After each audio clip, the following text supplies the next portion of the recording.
Welcome to one nation Telugu news. ముందుగా headlines చూద్దాం. అనకాపల్లి జిల్లా పాయకరావుపేటలో వైసీపీ ఎన్నికల సభ. విపక్షాల విమర్శలకు సమాధానమిచ్చిన సీఎం జగన్ భూములపై సర్వ హక్కులు కల్పించడమే ల్యాండ్ టైటిలింగ్ యాక్ట్ అని వెల్లడి. చంద్రబాబు తప్పుడు ప్రచారం చేస్తున్నారని ఆగ్రహం.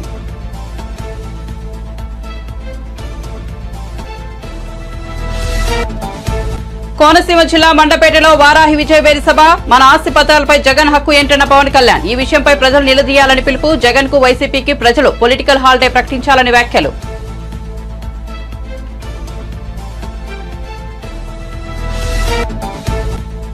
ప్రశ్నించినందుకు నాపై పగబట్టి ఢిల్లీలో కేసులు పెట్టారన్న రేవంత్ రెడ్డి. ఢిల్లీ పోలీసులతో తనను భయపెట్టాలని చూస్తున్నారని ఆగ్రహం. మోదీ వద్ద సీబీఐ ఈడీ ఉంటే తన వెంట 4 కోట్ల మంది తెలంగాణ ప్రజలు ఉన్నారని వ్యాఖ్య. కేసీఆర్ 10 ఏళ్ల పాలనలో 100 ఏళ్ల విధ్వంసం జరిగిందన్న ముఖ్యమంత్రి. మోదీ ప్రభుత్వం బడా కార్పొరేటర్లకు 14.5 లక్షల కోట్ల రుణమాఫీలను మాఫీ చేసిందన్న కేటీఆర్. ఈ మాఫీ చేయలేదని నిరూపిస్తే రాజీనామా చేస్తానని సవాల్. అంతర్జాతీయ మార్కెట్లో చమురు ధరలు తగ్గితే మోదీ మాత్రం పెంచారని విమర్శ. ఇక వివరాల్లోకి వెళ్తే ఏపీ ముఖ్యమంత్రి వైసీపీ అధినేత వైఎస్ జగన్మోహన్ రెడ్డి అనకాపల్లి జిల్లా పాయకరావుపేట ఎన్నికల ప్రచార సభకు హాజరయ్యారు. ఈ సందర్భంగా ఆయన మాట్లాడుతూ ల్యాండ్ టైటిలింగ్ యాక్ట్ పై విపక్షాలు తప్పుడు ప్రచారం చేస్తున్నాయని మండిపడ్డారు. భూములపై సర్వ హక్కులు కల్పించడమే ల్యాండ్ టైటిలింగ్ యాక్ట్ అని ముఖ్య ఉద్దేశమని స్పష్టం చేశారు. సమగ్ర సర్వే ద్వారా భూములపై వారికే హక్కులు కల్పిస్తున్నారని వివరించారు. కానీ చంద్రబాబు ల్యాండ్ టైటిలింగ్ యాక్ట్ పై లేనిపోయిన అవాస్తవాలు ప్రచారం చేస్తున్నారని ఆరోపించారు. జగన్ క్యారెక్టర్ ఏంటో రాష్ట్ర ప్రజలందరికీ తెలుసని, జగన్ భూములు ఇచ్చేవాడే కానీ భూములు లాగేసుకునేవాడు కాదని స్పష్టం చేశారు. ప్రతి నెల 2000 రూపాయలు నిరుద్యోగ భృతి అన్నాడు. నేను అడుగుతా ఉన్నా 5 సంవత్సరాలు చంద్రబాబు పాలన అంటే 60 నెలలు ఇంటూ నెలకు 2000 రూపాయలు అంటే ప్రతి ఇంటికి 1,20,000 రూపాయలు ఎవరికి ఇచ్చాడు అని అడుగుతా ఉన్నారు. మీ బిడ్డ 2 చేతులు పైకెత్తాలి.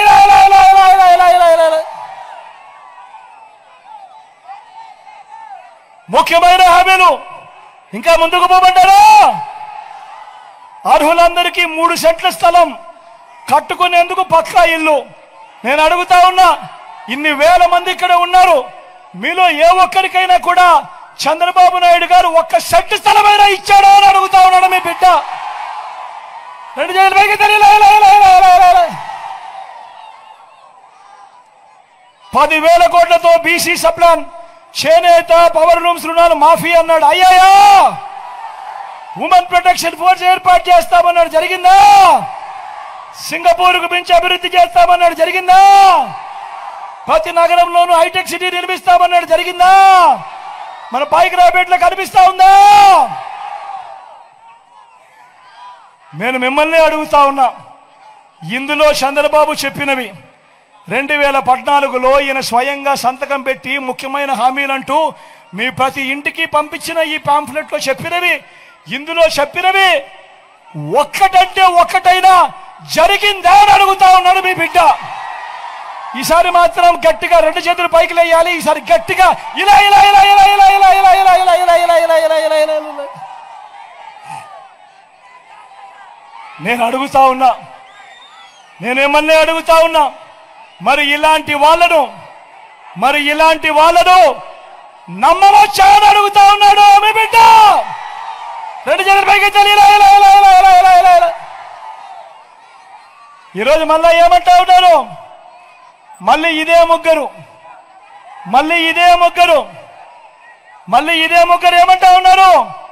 సూపర్ 6 అంటా ఉన్నారు. నమ్ముతారా అన్నా? సూపర్ 7 అంటా ఉన్నారు. నమ్ముతారా? ఇంటింటికి కేజీ బంగారం ఇస్తారట. నమ్ముతారా? ఇంటింటికి బెంచ్ కారు కొనిస్తారట. నమ్ముతారా?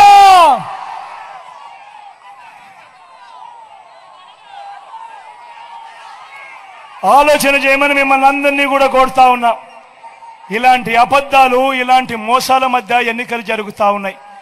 మీ అందరితో కూడా ఒకటే చెప్తా ఉన్నా, వాలంటీర్లు మళ్ళీ ఇంటికే రావాలన్నా, పేదవాడి భవిష్యత్ మారాలన్నా, లంచాలు వివక్ష లేని పాలన జరగాలన్నా, పథకాలన్నీ కొనసాగాలన్నా, మన బడులు, మన పిల్లలు బాగుపడాలన్నా, మన వ్యవసాయము, మన హాస్పిటల్లు మెరుగుపడాలన్నా ఏం చేయాలి? 2 బటన్లు 2 బటన్లు ఫ్యాన్ మీద నొక్కాలి. 2 బటన్లు ఫ్యాన్ మీద. కోనసీమ జిల్లా మండపేటలో నిర్వహించిన వారాహి విజయవేల్ సభకు జనసేనాని పవన్ కళ్యాణ్ హాజరయ్యారు. ఈ సందర్భంగా ఆయన ప్రసంగిస్తూ ల్యాండ్ టైటిలింగ్ యాక్ట్ ను ప్రస్తావించారు. వైసీపీకి ఓటేస్తే ప్రజల ఆస్తులు గాల్లో దీపాలే అవుతాయని వ్యాఖ్యానించారు. మన ఆస్తి పత్రాలపై జగన్ హక్కు ఏంటి? ఈ విషయాన్ని ప్రజలు నిలదీయాలని పిలుపునిచ్చారు. భారత్ పాస్పోర్ట్ పై ప్రధాని మోదీ ఫోటో ఉండదని, ఏపీలో పట్టాదారు పాస్ పుస్తకాలపై జగన్ బొమ్మ ఎందుకని ప్రశ్నించారు. పట్టాదారు పాస్ పుస్తకాలపై ఏపీ ప్రభుత్వ రాజముద్ర ఉండాలని పవన్ కళ్యాణ్ స్పష్టం చేశారు. గాల్లో దీపం పెట్టినట్టే చాలా చాలా జాగ్రత్త. వైసీపీ మద్దతుదారులు కూడా చెప్తా ఉన్నా, వైసీపీ ఎమ్మెల్యే పాపం వాలంటీర్ని కొట్టాడు, సొంత పార్టీ మనుషులనే కొట్టాడు. రేపొద్దున మీ ఆస్తులను దోచాడు ఎంత పని వాళ్ళకి. రేపొద్దున మేము అండగా ఉండాల్సి వస్తుంది. అలాంటి పరిస్థితులు లేకుండా నేను మంచిగా చెప్తున్నా, మర్యాదగా చెప్తా ఉన్నా, land titling act is not land titling act, it is Jagan's land grabbing act. మీ ఆస్తుల్ని దోచేయడానికి చట్టం తీసుకొస్తున్నాడు. మాట్లాడితే కేంద్రం తీసుకొచ్చింది అంటాడు. కేంద్రం చాలా ముసాయిదాలు ఇస్తుంది. ఈ చట్టాల రూపకల్పనకి మీ అభిప్రాయం అడుగుద్ది, ఇంప్లిమెంట్ చేయమని అడగల కేంద్ర ప్రభుత్వం. అందుకని దయచేసి మీ ఆస్తుల్ని పరిరక్షించుకోవడానికి మేము చేస్తున్న కూటమి చేస్తుంది ఏంటంటే, రాగానే ల్యాండ్ టైటిలింగ్ యాక్ట్ ని రద్దు చేస్తాం. ఆ మాట ఇచ్చాను, అదే దాన్ని మేము కూటమిలో మనకి మేనిఫెస్టోలో పెట్టాం.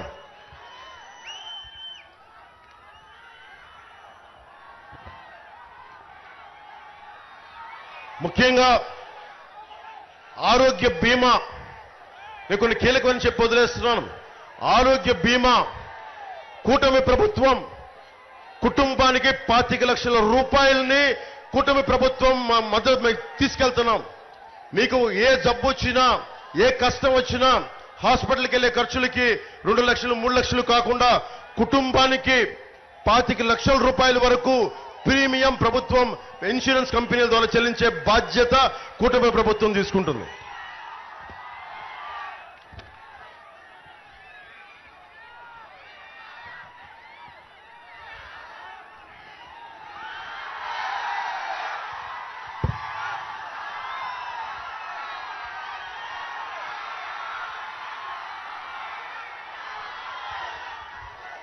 నేను ఎన్ని చెప్పినా, ఎన్ని మాటలు ఇచ్చినా కానీ మీరు ఒకటే నమ్మండి.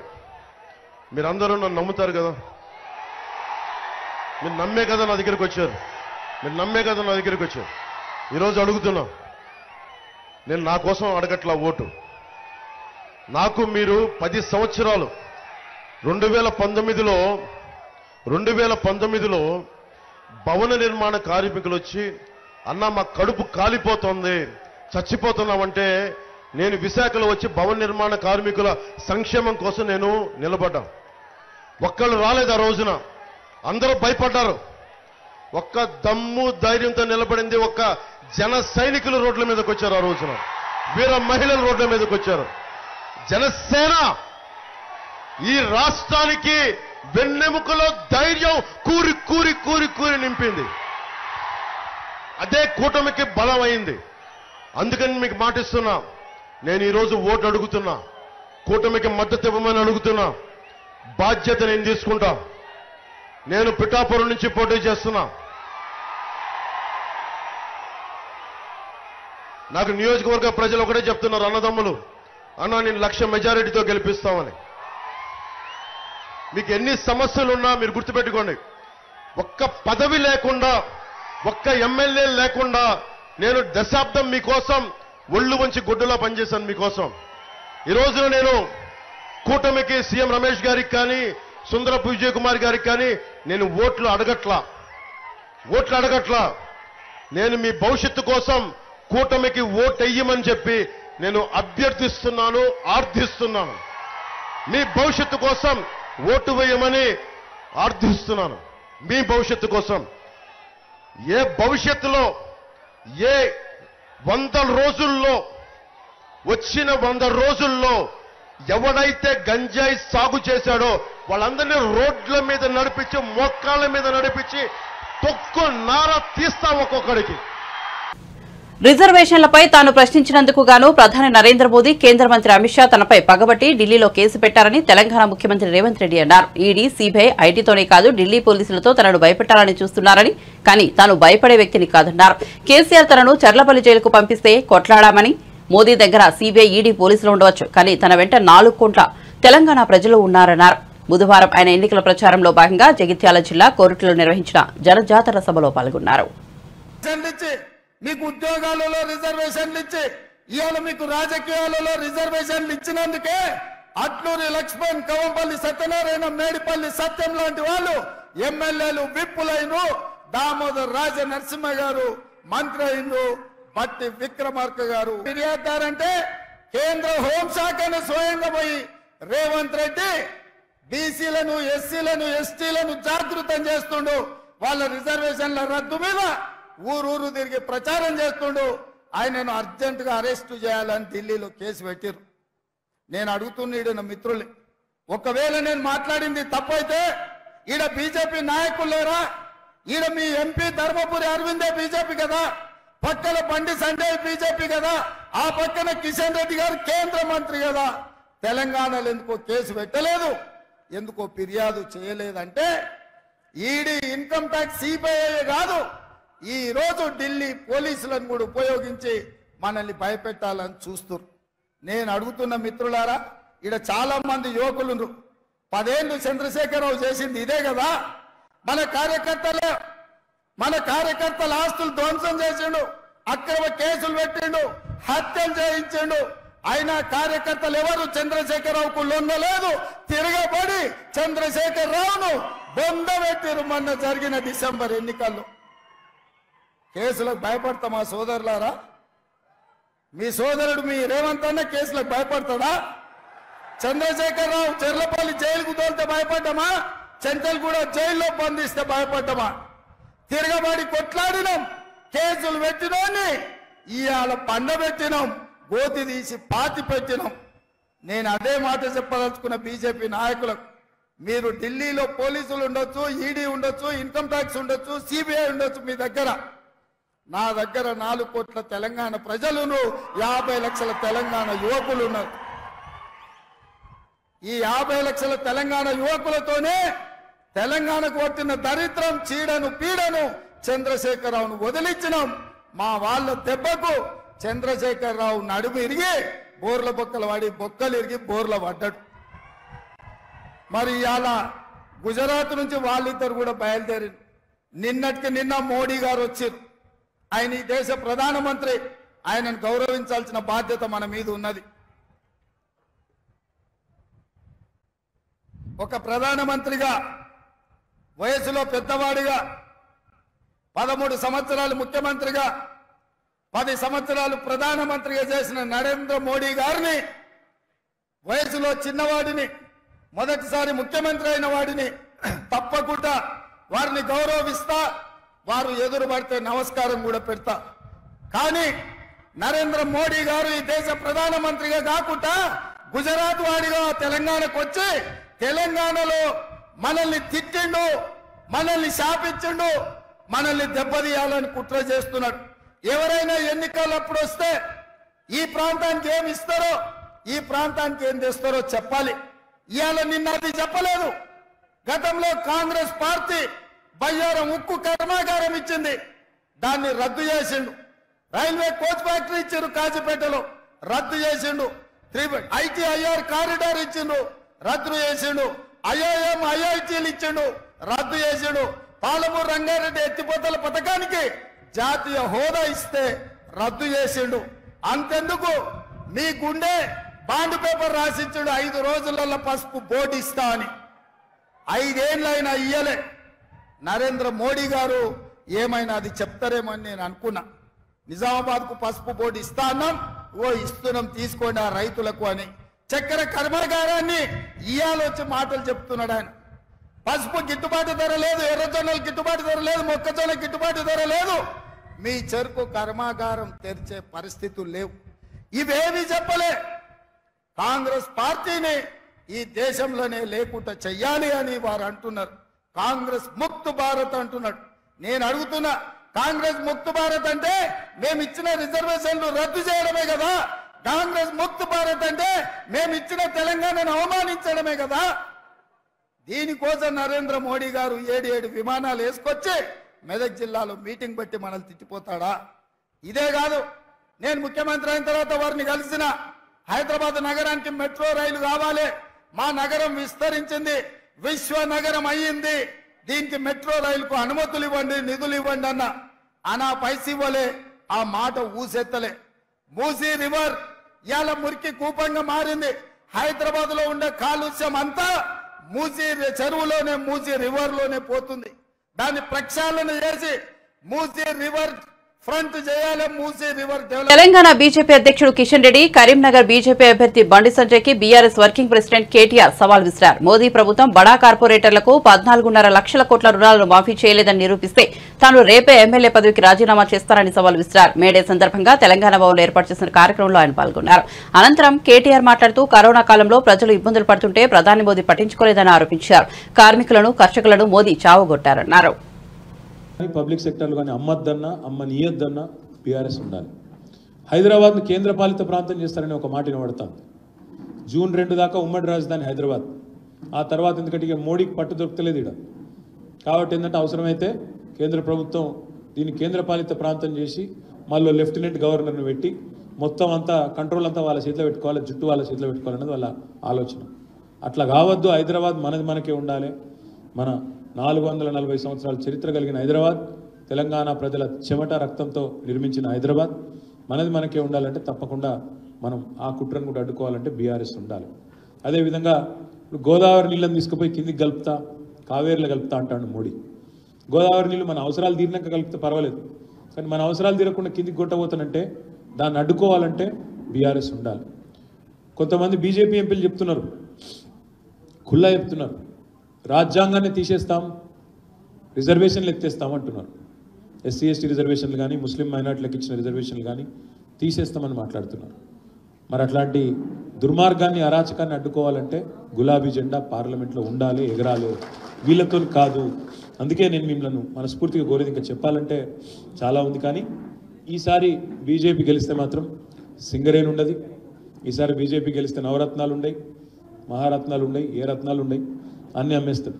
వాళ్ళ దోస్తుకి ఇష్టమైన దోస్తుకు మొత్తం కట్టబెడతాడు. మళ్ళీ పైసలు కూడా వేరేటోళ్ళే కావు, మీ పైసలే పెట్టి మీ వెళ్తా మీ కంటనే ఓడిపిస్తాడు. మీ ఈపీఎఫ్ పైసలే, మీ ఎల్ఐసి పైసలే, మన దగ్గర పెట్రోల్ డీజిల్ మీద దోచిన పైసలే వాళ్ళ పెద్ద పెద్ద దోస్తులకు వాళ్ళ జేబులలో పెట్టి మళ్ళీ వాళ్ళతోనే కొనిపించి ఇంత అద్భుతమైన నాటకాన్ని మోడీ గారు తీసుకొస్తారు. నేను మీ అందరితో మనస్ఫూర్తిగా ప్రార్థించేది, కార్మికులు బాగున్న నాడే, పరిశ్రమలు బాగున్న నాడే, మనం సంపద సృష్టించిన నాడే, కులాలు మతాలకు అతీతంగా మనం కలిసికట్టుగా ముందుకు కదిలినాడే జాతి నిర్మాణం జరుగుతుంది తప్ప, లేకపోతే ఎంతసేపు కులాలు మతాల పేరిట, జాతుల పేరిట విడిపోయి కొట్లాడుకుంటే ఎన్నటికి కూడా మనం ఆశించిన, మన పిల్లలకు కూడా మనం ఆశించిన భారతదేశాన్ని మనం అందించలేము. దయచేసి మీతో ప్రార్థన, కులము మతము జాతి అది అందరికీ ఉంటుంది.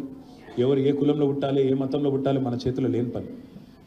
కానీ ఇవాళ వాటిని అడ్డం పెట్టుకొని రాజకీయం చేసే సన్నాసులను మాత్రం ఒక అంట కనిపెట్టాలి. తప్పకుండా వాళ్ళకు బుద్ధి చెప్పాలి. చెప్పకపోతే ఎంతసేపు వీటిని అడ్డం పెట్టుకునే ఏ పని చేయకుండా వీటిని అడ్డం పెట్టుకునే తమ కార్యక్రమాలు నిర్వహించుకుంటూ ఉన్నారు. దీనికి అడ్డుకట్ట వేసి తప్పకుండా ఇటు రాష్ట్రంలో అరిచేతిలో వైకుంఠం చూపి గెలిచొచ్చిన కాంగ్రెస్కు కానీ, అటు 2014లో మోసం చేసిన బడాబాయ్, ఇప్పుడు ఇక్కడున్న చోటాబాయ్, బడాబాయ్ చోటాబాయ్కి ఇద్దరికి కూడా మరి బుద్ధి చెప్పాల్సిన బాధ్యత మా కార్మిక సోదరులే తీసుకోవాలని కోరుతూ, మీ స్ఫూర్తి మా సోదరుడు చెప్తున్నాడు, బీఆర్ఎస్ గవర్నమెంట్లో వాటర్ వర్క్స్ ఉద్యోగులకు కూడా హెల్త్ కార్డులు ఇప్పించినామని. చాలా చేసినామన్నా, ఇట్లా చాలా చేసినాం కానీ చెప్పుకోలేము మనం, అదో బాధ కాదు. అది కూడా అసలు విషయాలు చెప్తాను. చాలా పని చేసినాం. ఇప్పుడు నేను చెప్పిన మస్తు చదివినా, మీకే తెలియపోయాయి, అది మా కార్మిక విభాగానికి తెలియపోయాయి. మీరు ఎప్పుడు చెప్పాలి కిందికి? వాస్తవం చెప్పుకోలేము మనం, చేసినాం చాలా చెప్పుకోలే. సోషల్ మీడియాలో మల్లన్న పుల్లన్న తిడుతుంటే, వాడు తీయడు బుల్లెట్ మాటలు మాట్లాడుతుంటే ఈయన నెత్తి ఖరాబ్ చేసుకున్నాం. వాస్తవం అది. కాబట్టి చేసిన పని కూడా చెప్పుకోలేము మనం చక్కగా. ఇప్పుడు చేయాల్సింది ఏంటంటే పోరాటాలు చేయడంతో పాటు, చేసిన పని చెప్పుకోవడంతో పాటు రేపేం చేస్తామో కూడా చెప్పాలి. తప్పకుండా ప్రజల పక్షాన్ని నిలబడుతూ కార్మిక ఉద్యమాలకు కూడా నేను కూడా అండగా వ్యక్తిగతంగా ఉంటానని చెప్పి కూడా మళ్ళొకసారి తెలియజేస్తూ, నాకు కొద్దిగా ఆరోగ్యం బాగాలేదు కాబట్టి నాకు పోయేందుకు అనుమతి ఇవ్వాలని కూడా కోరుతూ, జై తెలంగాణ.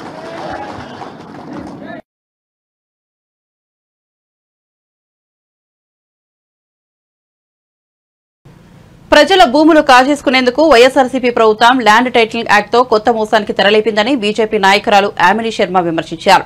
కేంద్ర ప్రభుత్వం ఇచ్చిన మోడల్ డ్రాఫ్ట్ ను వైఎస్ఆర్సీపీ ప్రభుత్వం భూ దోపిడీకి అనుకూలంగా మార్చుకుని చీకటి జీవోలో తెచ్చిందని ఆరోపించారు. 5 ఏళ్లుగా వైఎస్ఆర్సీపీ నాయకులు ప్రభుత్వ దేవాదాయ భూములు దోచుకున్నారన్నారు. వైసీపీ ప్రతిసారి కూడా ఆ అక్షరమాల కొత్తగా పెద్దగా మారిపోతూనే ఉంది. ఆల్ఫాబెట్ సరిపోవట్లేదు, ఎలా ఏ విధంగా తగ్గిద్దామన్నా కూడా సరిపోవట్లేదు. అంటే వాళ్ళు చేస్తున్నటువంటి అరాచకాలు కానీ అవినీతి కానీ వారి విధ్వంసకర పాలన గురించి చెప్పడానికి అక్షరాలు కూడా సరిపోవట్లేదు. ఏ అంటే అక్రమ ఆస్తులు, బి అంటే భూ కబ్జా బకాసురులు, సి అంటే కరప్షన్, డి అంటే దోచుకోవడం దాచుకోవడం. ఇట్లాగా మళ్ళీ కొత్తగా యాడ్ అవుతూ ఉంది, పెరిగిపోతూనే ఉంది అక్షరమాల. ప్రజలు ఎంత చీత్కరిస్తున్నా ఏమాత్రము కొంచెం కూడా మార్పు అనేది లేకుండా మళ్ళీ ప్రజలని మాయ చేయాలని, మభ్యపెట్టాలని, మోసం చేయాలని పదే వైసీపీ పార్టీ జగన్మోహన్ రెడ్డి గారు చేస్తున్న ప్రయత్నం చూస్తుంటే ఈ రాష్ట్ర ప్రజలపైన ఎందుకు ఈయనంత కక్ష కట్టారనేది నిజంగా అర్థం కావట్లేదు. ల్యాండ్ టైటిలింగ్ గురించి వచ్చేటప్పటికీ ప్రజలందరూ కూడా వ్యతిరేకిస్తూ మా భూములపైన మా పత్రాలపైన నీ పెత్తనం ఏంది బాబు అని చెప్పని, నీ ఫోటో ఏంది, నీ స్టిక్కర్ ఏంది, స్టిక్కర్ల గోల్ ఏంటి, మీ ప్రచార పిచ్చేంటి అని చెప్పని ప్రజలు నిలదీస్తూ ఉన్నారు. దాని నుంచి తప్పించుకోవడం కోసం ప్రజలకి గుట్టు రట్టు అయిపోయింది. వారు ఇప్పటి వరకు లోపల జీవోలు ఇచ్చుకొని పైకి ఏమీ లేదు, అంతా బాగానే ఉంది, మేము ప్రజల కోసమే చేస్తున్నాము, రైతుల కోసం మంచి చేయబోతున్నాము నాటకాలు ఆడుతూ మోసపు మాటలు చెప్తూ లోపల చాప కింద నీరులాగా ఈ రాష్ట్ర ప్రజల యొక్క భూముల్ని నాక్కునే విధంగా ఒక పెద్ద కుట్రకి పన్నాగం పన్నుతున్నారు అనేది బహిర్గతం కాగానే ఇప్పుడు మళ్ళీ భుజాలు తడిమేసుకుంటూ కేంద్రం పైన నెట్టేస్తున్నారు. కేంద్రం చెప్పింది కాబట్టి మేము కూడా మొట్టమొదటి రాష్ట్రము ఇంప్లిమెంట్ చేస్తున్నామని. నీతి ఆయోగ్ చెప్పింది ఒకటైతే దాన్నే ఇంప్లిమెంట్ చేస్తున్నాము అని చెప్పని ప్రజల్ని మోసం చేస్తున్నారు. ఇక్కడ ఇప్పటి వరకు కొన్ని లక్షల ఎకరాల ప్రభుత్వ భూముల్ని దాదాపు కబ్జా చేసేశారు. దేవాదాయ భూములు చూడండి, 4 లక్షల ఎకరాల దేవాలయ భూములు 40,000 ఎకరాల పైగా కనిపించట్లేదని చెప్పని ఆ శాఖ మంత్రి చెప్తున్నాడు.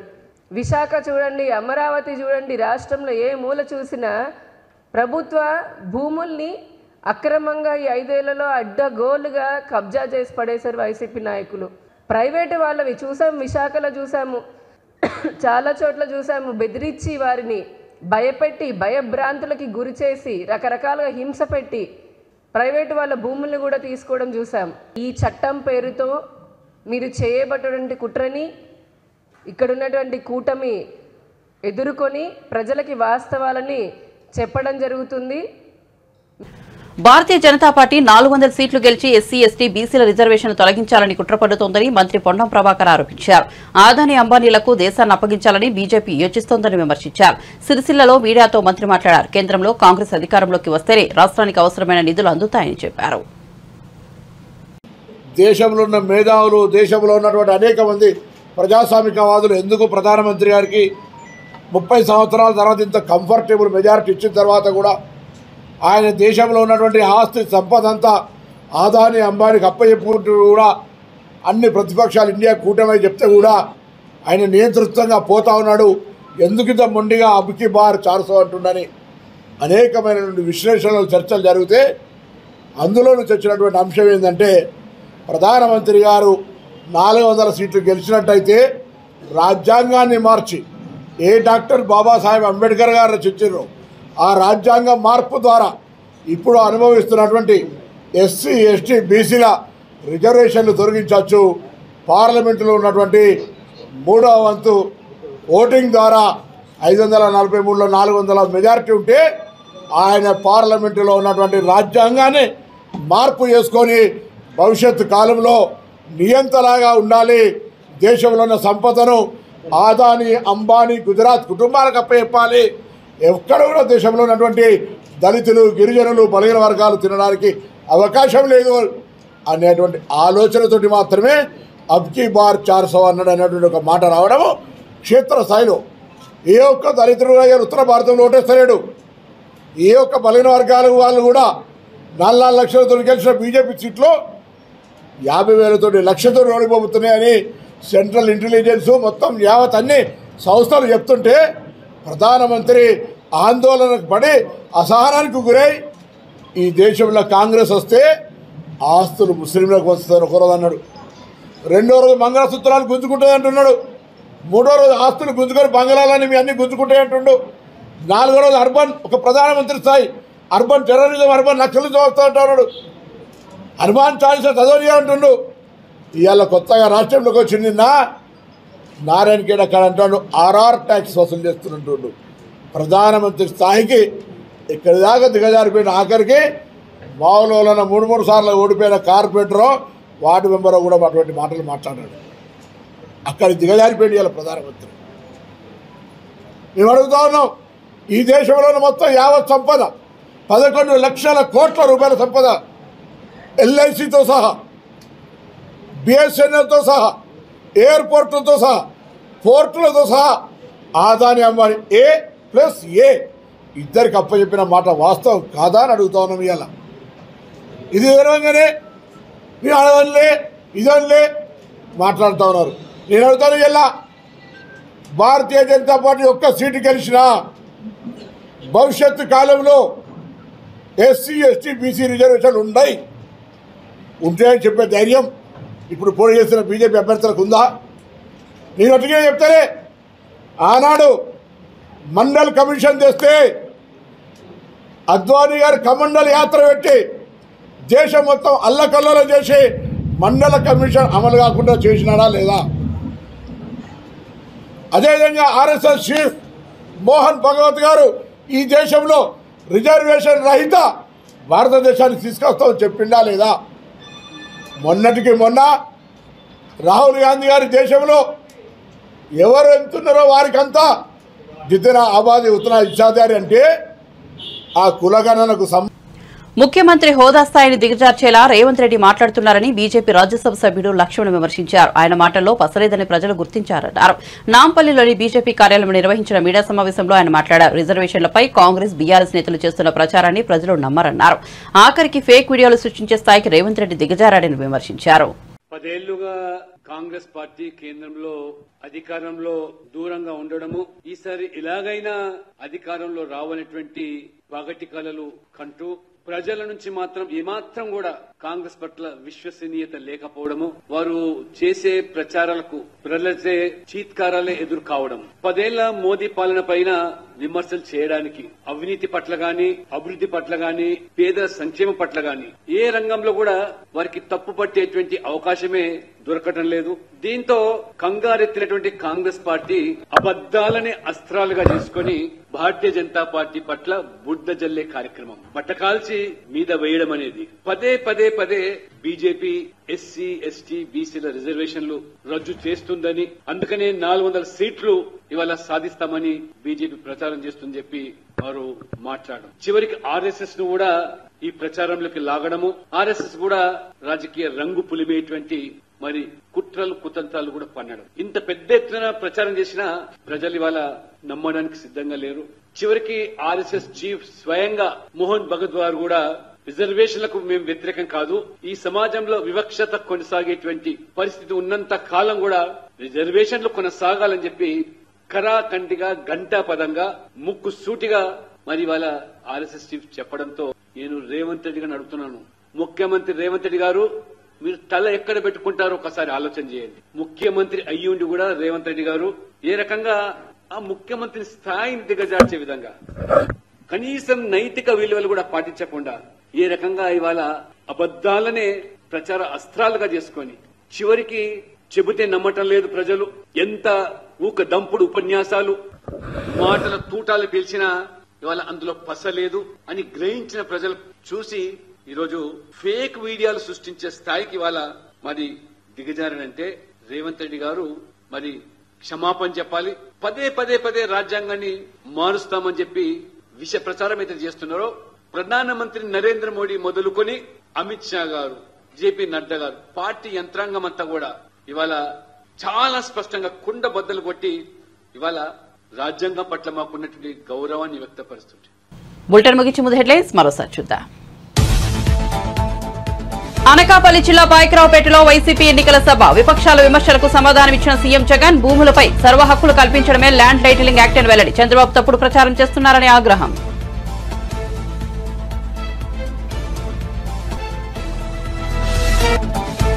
కోనసీమ జిల్లా మండపేటలో వారాహి విజయవేరి సభ.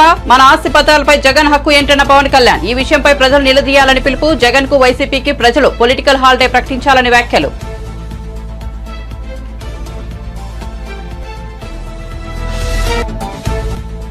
ప్రశ్నించినందుకు నాపై పగబట్టి ఢిల్లీలో కేసులు పెట్టారన్న రేవంత్ రెడ్డి. ఢిల్లీ పోలీసులతో తనను భయపెట్టాలని చూస్తున్నారని ఆగ్రహం. మోదీ వద్ద సీబీఐ ఈడీ ఉంటే తన వెంట 4 కోట్ల మంది తెలంగాణ ప్రజలు ఉన్నారని వ్యాఖ్య. కేసీఆర్ 10 ఏళ్ల పాలనలో 100 ఏళ్ల విధ్వంసం జరిగిందన్న ముఖ్యమంత్రి. మోదీ ప్రభుత్వం బడా కార్పొరేటర్లకు 14.5 లక్షల కోట్ల రుణమాఫీలను మాఫీ చేసిందన్న కేటీఆర్. ఈ మాఫీ చేయలేదని నిరూపిస్తే రాజీనామా చేస్తానని సవాల్. అంతర్జాతీయ మార్కెట్లో చమురు ధరలు తగ్గితే మోదీ మాత్రం పెంచారని విమర్శ. మరిన్ని అప్డేట్స్ కోసం చూస్తూనే ఉండండి వన్ నేషన్ తెలుగు న్యూస్.